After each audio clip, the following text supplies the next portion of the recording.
Hello everyone, today we're going to be drawing a landscape. So, in 2-point perspective. So first off, I want you to draw for me a rectangle of sorts. This is kind of like our frame. Alright, it doesn't have to be perfect, we just need a rectangle. Now, I'm going to give you a golden rule. Never ever put your horizon line in the middle. Always put it either 1/3 down or 1/3 above. That's just a general good rule to follow. So today let's do one with the horizon line at about 1/3 above. About. It doesn't have to be perfect. And just draw that horizon line as long as you can, off the page even. Alright? And just so you can see, I'm going to put the vanishing point here and the vanishing point here. Just so everything doesn't look so cramped. So from here, we're gonna draw on that horizon line. We're gonna make 4 boxes. 4 boxes. So one's gonna start here. Draw them super light. And it's gonna end on the horizon line. And we're gonna just draw a very faint line and another faint line. Okay, and then maybe just about here. And then if we want a sense of motion, maybe we just make this zigzag shape. So let's start another one over here. Just put the middle line there. Draw very faint lines. Just like that. And then maybe another one over here. Let's make that line slightly bigger because it's going to be closer to us.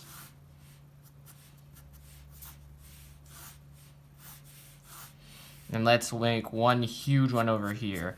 This one, what can be really fun is if when we break the frame like this, all right? And then we can just draw our lines nice and light. Try it, just glide it across the page. Don't even let it touch, just gently, just gently. If we do that, then we can clearly see where the boxes start and finish. Okay, so now we have 4 boxes, and we're going to transform those boxes into real things. So the first one we drew over here, we're going to turn that into maybe like a house or something like that. So let's define where the roof starts. So we're just going to put it, I don't know, maybe just a little bit lower than the top, above halfway. That's usually how I measure things. And then we just draw a line to there, and then a line to the vanishing point. Always draw your lines to the vanishing point. And from there, you'll want to find where the halfway point is. Now, halfway point we think is right in the middle, but because there's a little bit of a taper off, you always want to put your vanishing point, your middle, like slightly closer to, well, since this is a balanced one, it can be somewhere near the center.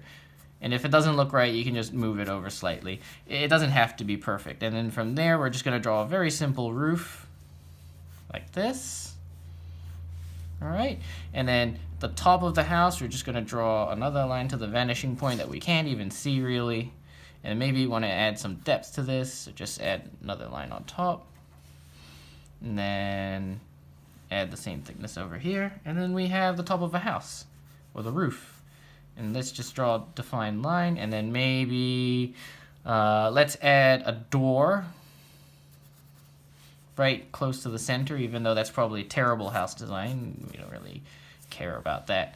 And maybe make it a double door. And if we want to add some windows, we just add. So always start with the vertical line, because that's the one that will always remain constant. And we'll just try and match those up to the vanishing points. Draw vertical doors. So these lines will be slightly bigger than these ones because they're slightly further away. We can even use these ones to determine how big these ones will be. So we've added some windows, and maybe just through the center. It doesn't have to be perfect. We're just going to add a couple of those lines.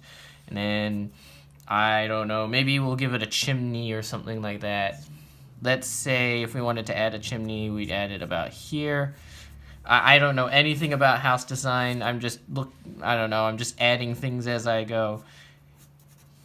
And then you draw the vanishing point to the vanishing point here. And there's our little chimney. We can even make it like that. You can just shade it in a little bit. You can thicken this line so it stands out in front. Yeah, so there's our little first object, and maybe the second object. Let's start with the biggest one here so that we don't have to worry about drawing this one in front. So I kind of want to make this one a tire. I don't know. I'm thinking farmlandy. So we're gonna just draw a curve. Use these lines here, the edge lines, and you just draw a curve around, and then you just draw a curve around here.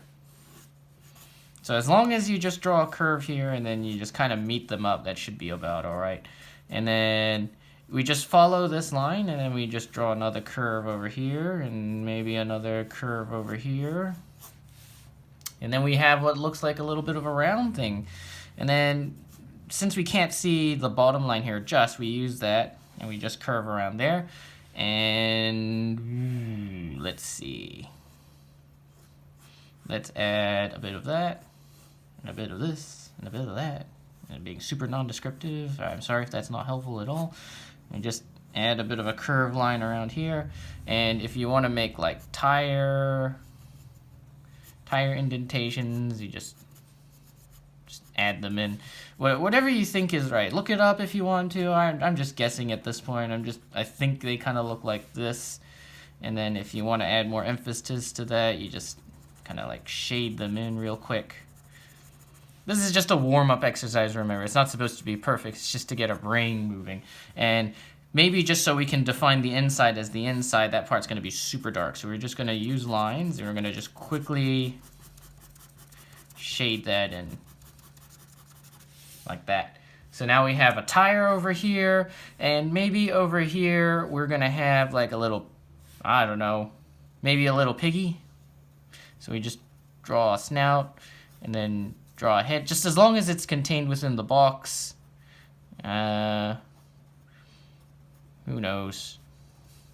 I don't know if this looks like a pig. We'll give him ears, give him a big round body, and then a springy tail, and then I don't know, just weird stumpy legs. That might just look like a weird Pikachu dog, but who cares, right? And then maybe the last object. I don't know. Let's maybe just make it a rock, because I don't know, imagination, right? So you just kind of like round the edges. So you keep it within the box, but then you just round the edges a little bit. Now the part I haven't described yet is shading. So let's pretend our light source is coming from here. All we're gonna do is shade everything that is on the opposite side of that. So this will be in light, this won't. So we just shade that in. This will be in light, this won't.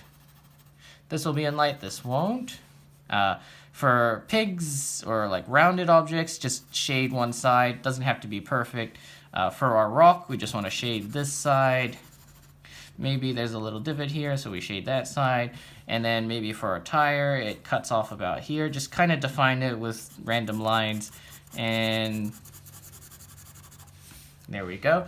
And the last little touch we're going to add is like a shadow. So we're going to do this real simple. All you do is just draw straight lines like that.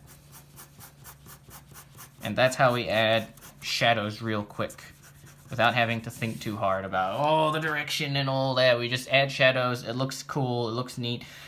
You can't really do it with a house, but I guess you can like this. And then you have a scene. Really quick, within 10 minutes. Have fun with this. Fill in with whatever you want. I had a farm theme going for some reason, but you can choose whatever you want. I hope this was fun. Oh, remember to sign. And always be proud of whatever we do. Thank you so much for watching, and I'll catch you guys next time.